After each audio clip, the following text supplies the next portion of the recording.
২০২৬ সনের ডিসেম্বর মাসের মধ্যে শেখ হাসিনা বাংলাদেশে ফিরবেন, এরকম একটি লিখিত সাক্ষাৎকার তিনি আন্তর্জাতিক গণমাধ্যম রয়টার্সকে দিয়েছেন। আর তার সেই সাক্ষাৎকার ছাপার পরই বাংলাদেশ এবং বাংলাদেশ সংশ্লিষ্ট আন্তর্জাতিক অঙ্গনে রীতিমতো তোলপাড় শুরু হয়েছে। তার পক্ষের এবং বিপক্ষের যারা লোকজন রয়েছেন নানা রকম কথাবার্তা বলছেন। বিশেষ করে পক্ষের লোক যারা আছেন তাদের মধ্যে এক ধরনের উন্নাসিকতা, এক ধরনের আত্ম-অহমিকা, এক ধরনের প্রতিশোধ গ্রহণের যে ইচ্ছা বা প্রতিহিংসা গ্রহণ করার যে ইচ্ছা, যেটিকে আমরা জিঘাংসা বলি, প্রতিহিংসা চরিতার্থ করার ইচ্ছা, জিঘাংসা, এটা আবার নতুন করে দানা বেঁধেছে। এবং শেখ হাসিনা বিভিন্ন সময় তার নেতাকর্মীদেরকে বলেছিলেন যে তোমরা তালিকা করো। যদিও সবাই বলার চেষ্টা করছেন যে এটা রাজনৈতিক একটা কৌশল, তারপর নেতাকর্মীদের থেকে চাঙ্গা রাখার একটা কৌশল, যেখানে তিনি নিজে বিদেশে পালিয়ে চলে গেছেন, সেখানে বাংলাদেশে যারা পালিয়ে আছেন তারা পালিয়ে থেকে তালিকা করবেন, এর সে হাস্যকর কোনো বিষয় নয়। এ ধরনের সমালোচনা হয়েছে বটে, কিন্তু সবাই জানে যে প্রতিশোধ গ্রহণ করার ক্ষমতা শেখ হাসিনার কি পরিমাণ আছে।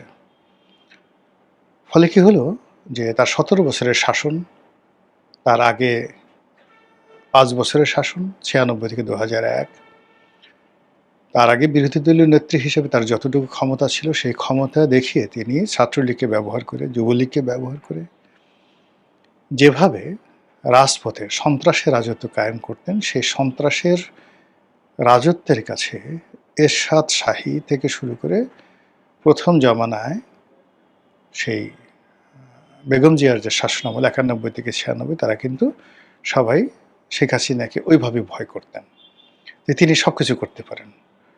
সেই বাসে গান পাউডার দিয়ে মানুষ মারা, ককটেল বিস্ফোরণ করানো, বিশ্ববিদ্যালয় অশান্ত করা, ছাত্রলীগের বাহিনী লেলিয়ে দিয়ে প্রতিপক্ষকে ঠ্যাং ভেঙে চুরমার করে দেওয়া ইত্যাদি নানা রকম কর্মকাণ্ড তিনি করতে পারেন এবং তিনি করেছেন। এটা তার প্রতিপক্ষরা মনে করে। তো সেই কারণে তার ফিরে আসার যে খবর, সেই খবরে ভয় এবং আতঙ্ক, তারপর তুষ্য এবং তাচ্ছিল্য সবগুলো একত্রে মিশে একটা বিকৃত অবস্থা হয়ে গেছে। মানুষ হাসতে গিয়ে অনেক সময় দেখবেন না যে ছোট বাচ্চা ছেলেরা মানে অনেক সময় হাসতে গিয়ে কেঁদে ফেলে, আবার কাঁদতে গিয়ে হেসে ফেলে। আমরা এদেরকে ছোটকালে বলতাম মানে হাসি কান্না বলার মা, পয়সা কটা দিলা না, এরকম তাদেরকে ঠাট্টা করতাম। হাসতে হাসতে কেঁদে ফেলতো, কাঁদতে কাঁদতে হেসে ফেলতো। এখন শেখ হাসিনার আসার খবরে বিরাট একটা শ্রেণী হাসতে হাসতে কেঁদে ফেলছেন, কাঁদতে কাঁদতে হেসে ফেলছেন। অনেকে হয়তো জোরে জোরে যাত্রা পালার মতো হাসছেন, মুহা কিভাবে আসবে, সম্ভব নাকি বলে, ওরে মা গো, ওরে বাবা গো, আমার কি হবে গো, আবার আমাকে জেলে নেবে গো, এই কথা বলে ফেলছেন। সে কি আমাদেরকে ছাড়বে গো, সেই কাজ করতে পারে গো, এরকম নানা রকম প্রতিক্রিয়া তৈরি হচ্ছে। তো সেই দিক থেকে মানে এই যে শেখ হাসিনা আসতে চাচ্ছেন, এই বয়সে সে হুমকি দিচ্ছেন, এটি কি আসলে সম্ভব কিনা? ৮০ বছর বয়সে এবং বর্তমান প্রেক্ষাপটে এটা মধ্যযুগ নয়, এটা সম্ভব কিনা? পক্ষে বিপক্ষে দুইভাবেই কথা বলতে পারেন। আপনি দেখেন যে পৃথিবীতে কতগুলো শাসক আছেন, যোদ্ধা আছেন, যারা যুদ্ধক্ষেত্রে যথেষ্ট নিষ্ঠুরতা পরিচয় দিতেন, ইচ্ছা করে দিতেন। বিশেষ করে Timur Lang, Genghis Khan, Hulagu Khan, এই বংশের আরেকজন ছিলেন বাতু খান, যিনি ইউরোপ আক্রমণ করেছিলেন, বাতু খান। মানে তার ভয়ে ইউরোপ তছনছ হয়ে গিয়েছিল। তারপর আরও অনেকে আছেন, রাশিয়াতে আছেন, বেশ কয়েকজন ছিলেন। তো আইভান দ্য টেরিবল, খুবই কুখ্যাত একজন শাসক ছিলেন আইভান দ্য টেরিবল। তারপর মধ্যপ্রাচ্যের সেই আয়ামে জাহিলিয়াত যুগের বহু সংখ্যক শাসকের নাম বলতে পারবো, যারা শুধুমাত্র যুদ্ধের ময়দানে যাওয়ার আগে যে সন্ত্রাস করতেন, সেই সন্ত্রাসে তাদের 90% বিজয় হয়ে যেত। এবং যখন তারা কোনো একটা বিজয় করতেন বা শহর জয় করতেন, সেখানে মানুষের মাথা কেটে তারা পিরামিড তৈরি করতেন। এবং সেই পিরামিড বহুদিন পর্যন্ত গন্ধ ছড়াতো সেখানে। মানুষ পাগল হয়ে যেত, কুকুরগুলো পর্যন্ত সেখান থেকে দুর্গন্ধে চলে যেত। এর ফলে ওই সমস্ত শাসকের নাম শুনলে মানুষ থর থর করে কেঁপে উঠত, থর থর করে কেঁপে উঠত। তো সেই কারণে কি হচ্ছে, কিছু শাসক যারা ভালোবাসা দিয়ে, প্রেম দিয়ে, নীতি নৈতিকতা দিয়ে শাসন করেন, আবার কিছু শাসক আছেন যারা নিষ্ঠুরতা দিয়ে, নির্মমতা দিয়ে, কঠোরতা দিয়ে শাসন করেন। তো শেখ হাসিনার ক্ষেত্রে আসলে নির্মমতা, কঠোরতা এটা আগে চলে আসছে। তার নরম দিক থাকতে পারে, যারা পেয়েছেন তারা, কিন্তু আমরা যারা বাইরে দেখেছি তাকে, তারা সবসময় তার এই গরম দিকগুলো দেখেছি। এবং তার সম্পর্কে যে ধরনের কথাবার্তা মানে প্রচারিত হয়েছে, সত্য মিথ্যা আমরা বলতে পারবো না, কিন্তু এগুলো প্রচারিত হয়েছে, তার প্রতিপক্ষরা বলেছে। তো যখন প্রতিপক্ষরা বলেছে শেখ হাসিনা যখন ক্ষমতায় ছিলেন, তখন তাকে ছোট করার জন্য। এখন ওই ধরনের কথা যেহেতু আগে বলা হয়ে গেছে, সেগুলো এখন রীতিমতো ভীতি ছড়াচ্ছে। যেমন একটা বক্তব্য হলো তার পিতার একজন হত্যাকারী, এটা কি কর্নেল ফারুক, কর্নেল রশিদ নাকি মেজর কে যেন, বজলুল হুদা না কে যেন, এরকম একটা, তো এরকম তার প্রতিপক্ষরা ছড়িয়েছিল যে সে নিজে গিয়ে হাতে রামদা দিয়ে বা ভোজালি দিয়ে, যেটাতে গরু জবাই করে, ওইরকম একটা অস্ত্র দিয়ে এই তার পিতার হত্যাকারীকে সে নিজের হাতে জবাই করেছে, রক্ত ফিনকি দিয়ে পড়েছে। এই সমস্ত কথাবার্তা কিন্তু, যে এই মহিলা এত খারাপ, এত নিষ্ঠুর, কষায়ের চেয়েও খারাপ, সে নিজের হাতে ওই তলোয়ার দিয়ে, ভোজালি দিয়ে সে তার পিতার হত্যাকারীকে খুন করেছে। এখন এটা ওই সময়টাতে সবাই হয়তো মনে করছে হায় হায়, সি সি, কী অবস্থা। এখন এই জিনিসগুলো যখন সামনে আসছে, তখন চিন্তা করলে খায় আল্লাহ, এই মহিলা যদি আমারে জবাই করে, এই মহিলা যদি আমারে পায়, কি একটা বিশ্রী অবস্থা। এবং যে মনে করেন শেখ হাসিনার যে সমস্ত বিরুদ্ধ পক্ষ লোক, এটা দুর্বল চিত্তের লোক, চ্যাটাং করে লাভ দিয়ে বসছে, একটা কাজ করে বসছে, তাদের মধ্যে তখন ওই অতীতের সেই স্মৃতিগুলো সামনে আসছে, এবং সেই দুর্নাম বদনামগুলো এখন তার কাছে একটা মরণ ব্যাধি রূপে দেখা দিয়েছে।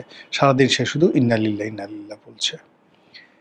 এর বাইরে জামাতের যে সমস্ত লোকজনকে সে ফাঁসিতে চড়িয়েছে, কেউ বিশ্বাস করেনি যে সালাউদ্দিন কাদের চৌধুরীকে সে ফাঁসিতে চড়াবে। এই কারণ হলো, সালাউদ্দিন কাদের চৌধুরীর সাথে তার একটা ব্যক্তিগত সম্পর্ক ছিল। সালাউদ্দিন কাদের চৌধুরীর সঙ্গে আমারও ব্যক্তিগত ভালো সম্পর্ক ছিল। উনি যেটা বলেছেন যে সালাউদ্দিন কাদের চৌধুরী মানে তাকে, সালাউদ্দিন কাদের চৌধুরী আমাকে বলেছেন যে তার সাথে তার একটা সম্পর্ক ভাই বোনের মতো। দুনিয়া উল্টে যেতে পারে, শেখ হাসিনা কখনো তার এই ভাইকে সে অস্বীকার করতে পারে না। এবং আমি সালাউদ্দিন কাদের চৌধুরীর অফিসে, এটা সম্ভবত সেই 91-92 সনের দিকে তার একটা সাক্ষাৎকার নিয়েছিলাম। আমি তো নতুন ব্যবসা শুরু করেছি, আবার পার্ট টাইম সংবাদপত্র চাকরি করি। তখন তিনি এই কথাটা বলেছিলেন।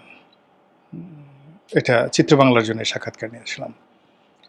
তো সেই বিরাট সেই সাক্ষাৎকার, তো তিনি সেখানে ইন ডিটেলস বলেছিলেন আমার কাছে যে তার সাথে জামাতের কী সম্পর্ক, বেগম জিয়ার কী সম্পর্ক, তার সাথে শেখ হাসিনার কী সম্পর্ক। এবং তিনি বলেছিলেন যে শেখ হাসিনাকে গালাগালি করা, তারপরে তার বিরুদ্ধে বলা, এটা আমার রাজনীতির একটা অংশ, এটা শেখ হাসিনা জানেন, খুব ভালো করে জানেন। কিন্তু এর বাইরে আমাদের একটা অসাধারণ একটা পারিবারিক সম্পর্ক আছে, আমি তাকে বোন হিসাবে ডাকি, এবং সেও আমাকে তুই তুই করে ডাকে। এবং সে বলল যে আমি যখন এরশাদ জামানার মন্ত্রী, তখন একদিন সে আমাকে একটা ছোটো চিঠি লিখলো যে সালাউদ্দিন রুমে চলে আয়, মানে মুড়ি বুট রেডি করা আছে। তো গিয়ে দেখলাম যে সেই রুমে গেছি, 10-12 জন আওয়ামী লীগের এমপি, সবাই মিলে সেই মুড়ি বুট একসাথে বসে খেলাম, গল্প করলাম, অনেকক্ষণ হই হুল্লোড়। এর মধ্যে কে বা কারা এরশাদকে জানিয়ে দিয়েছে যে আপনার মন্ত্রী তো শেখ হাসিনার সাথে যুক্ত হয়েছে, সেই 86 পার্লামেন্টে যুক্ত হয়ে এখন কু হয়ে যাবে, আমার চাকরি যায় অবস্থা। তো এই হলো সালাউদ্দিন কাদের চৌধুরীর সাথে তার সম্পর্ক। ফলে সালাউদ্দিন কাদের চৌধুরী একেবারে ফাঁসিতে ওঠার শেষ মুহূর্ত পর্যন্ত সে বিশ্বাস করতে পারেনি যে শেখ হাসিনা আসলেই তাকে ফাঁসিতে চড়াচ্ছে। আবার আরেকজন খুব বড় নেতা, রাজনৈতিক নেতা, এই ২-১ দিন আগে আমাকে টেলিফোন করে বললেন যে আ আ তার নিষ্ঠুরতা, যে রনি ভাই তার যে নিষ্ঠুরতা কোন পর্যায়ে কল্পনা করতে পারবেন না। সে তার সাথে যখন ইলিয়াস আলীর ওয়াইফ তার সন্তানের দেখা করতে গেল, তখন তিনি ইলিয়াস আলীর জন্য এত কান্নাকাটি করলেন যে আ ইলিয়াস আলীর ওয়াইফ যে কেঁদেছে তার জন্য তার চেয়ে বেশি কেঁদেছেন শেখ হাসিনা। কিন্তু শেখ হাসিনা কিন্তু খুব ভালো করে জানতেন যে ইলিয়াস আলী কেল্লা ফতেহ হয়ে গেছে। তো এই হলো শেখ হাসিনার চরিত্র। এক হাতে বাঁকা বাঁশের বাঁশুরি আর এক হাতে রণতুর্য। ফলে তিনি যদি আবার ক্ষমতায় আসেন আমাদের সবাইকে জেলে পাঠাবে, ওই নেতার বক্তব্য। এরপরে তার ছাত্রলীগ, যুবলীগ আমাদের ঘরের মা-বোনদের ইজ্জত লুট করবে, আমাদের ঘরের সবকিছু লুটপাট করে নিয়ে যাবে। এটা চলতে দেয়া যায় না, এটা হতে পারে না। রনি ভাই, এটা হবে না বাংলাদেশে। ৫ কোটি মানুষ, ৬ কোটি মানুষ এই ভয়ের মধ্যে সে একেবারে খালি হাতে শেখ হাসিনাকে যাকে বলা হয় বরণ করে নেবে এবং শেখ হাসিনার অত্যাচারের কাছে নিজের আত্মসমর্পণ করবে। এটা হবে না, হবে না, সে আসতে পারবে না। এবং এই কথা বলে সে মানে পরবর্তীতে ওই যে বললাম না, বলতে, বলতে নিজের যে ভয়, সে ভয়টাকে আবার তিনি উদগীরণ করে দিলেন।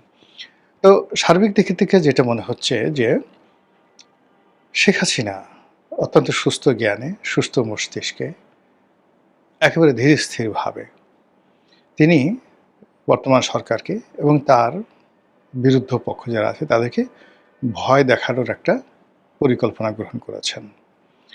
আসা না আসা সেটা পরের ব্যাপার। কিন্তু তিনি এখন ভয় দেখাবেন।